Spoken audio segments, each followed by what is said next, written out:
Alright, we got like, I don't know, 85–90% coverage on the outer skin. Now there's 3 layers to this. 3 layers of doors.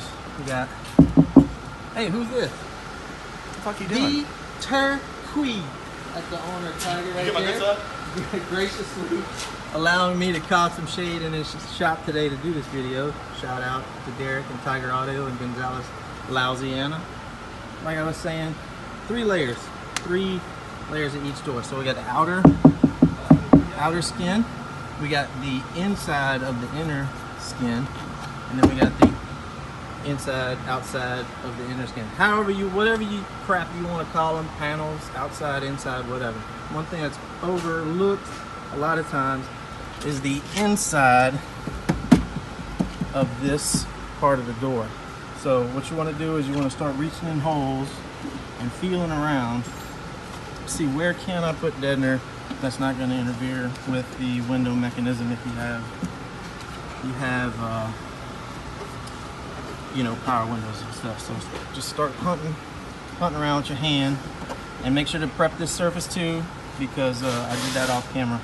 But start hunting around behind there to see where you can lay deadener, estimate pieces, and when you're pressing it in, make sure that you're not going to interfere with any of the window mechanisms in here, the motor and the gears and the whatnots. So we're going to do that now.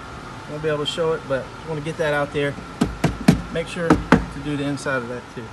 Alright, in the middle of doing the inside here, and I'm sure this is self-evident, but I'm going to go over it anyway. When you're guesstimating pieces, you can obviously kind of put it on the outside here and see, is that going to fit? Is that going to go back here? So just sort of, already did this whole piece here, so sort of cut your piece like this, put it back there with the dang sticker part back on so it doesn't get stuck on everything, and then just sort of wiggle around. Is that going to fit? Is that going to fit? Make sure, pull it back out, take the liner off, get the stick. Still working on the inside here. One more little thing I wanted to point out is, hopefully y'all know that you're going to need to cover all of these holes eventually, especially these huge ones. But if you can use your deadener on the inner skin to cover these holes up from the inside as well, like this piece here will do, it'll help. It'll help seal everything up tight. You want it tight as a drum, like basically you're thinking of your door as an enclosure now. So that's what I'm going to do with this piece. I'm going to catch both of those little holes at the same time and deaden the backside of this panel here. Alright, I got that piece down, and I wanted to point out it's sort of a win-win here when you cover these holes up on the backside here. You can see right here this loom, this wire loom runs down, and on the backside of this door it comes out right here. So laying deadener on the backside here, it essentially secures that loom to the door so that you don't have any rattles later on. I don't know if you can hear this, but that wire right here is just free, just hanging free back there. So when you lay deadener back here, you can kind of tape it, quote unquote, tape it down where you won't run into any rattles, resonance later. You can also wrap that with some CCF tape or foil tape or whatever. But since we're deadening, using deadener on the backside of this thing, it's always if you can, go ahead and get deadener on those looms, catch them in there at the same time. Alright, we're making some pretty good progress. Some holes and everything, most everything deadened on the inside here. One thing I wanted to point out was to be careful with things that move. Your door handle, this, and especially your locks, because this metal piece here runs back behind here, this thing here.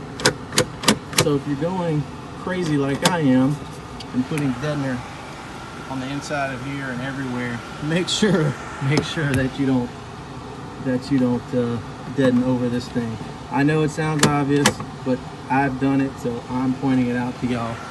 Don't do that. All right, like I said before, make sure you're not deadening anything, taping any of this shit down. So while y'all are laying dead, just be sure, keep doing this, keep making sure this thing.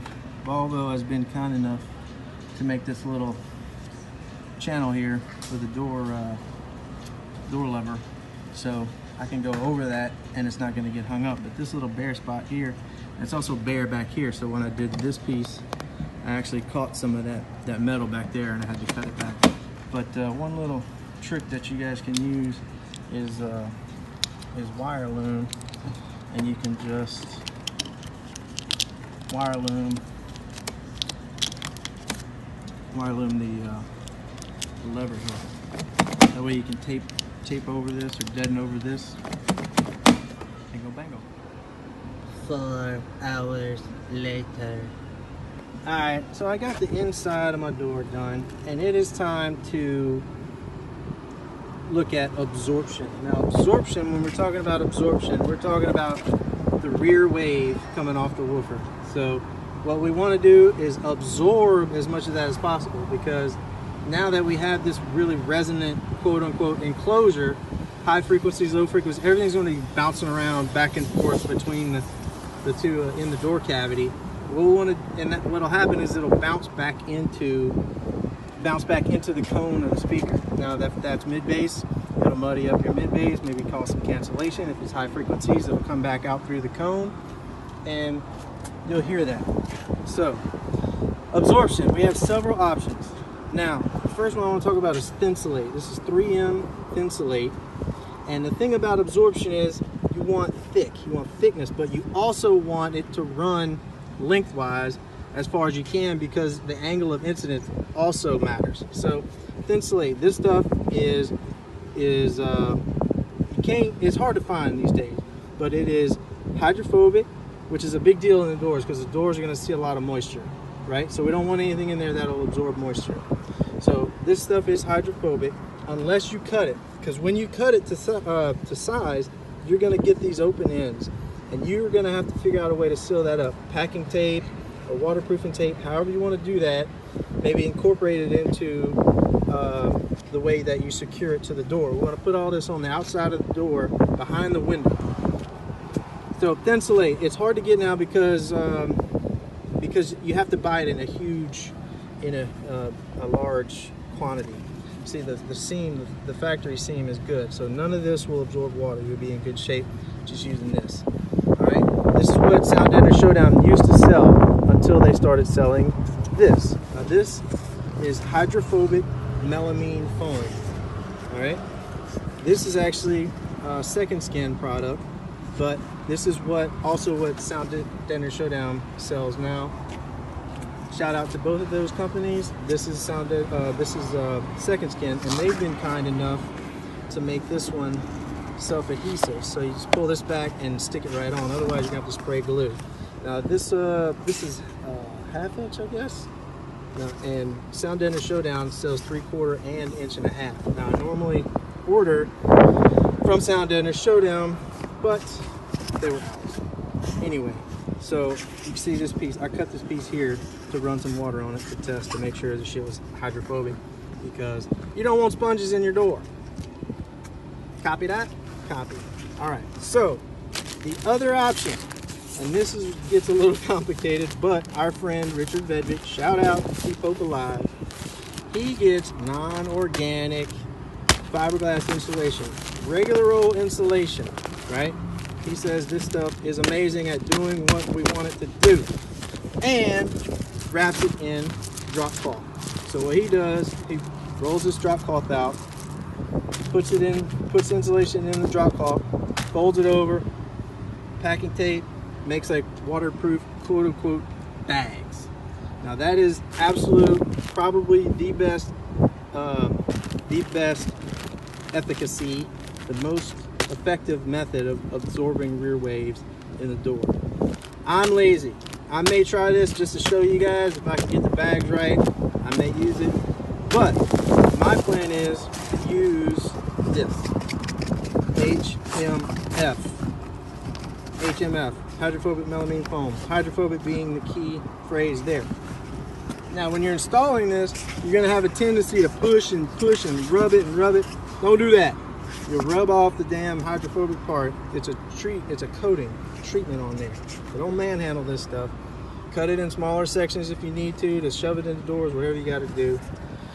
I may also use this, stuff it in the corners. It's a little easier to stuff, roll up, and stuff in the corners. All right, 4 minutes worth of sound absorption. This is a very important and often overlooked part of door treatments.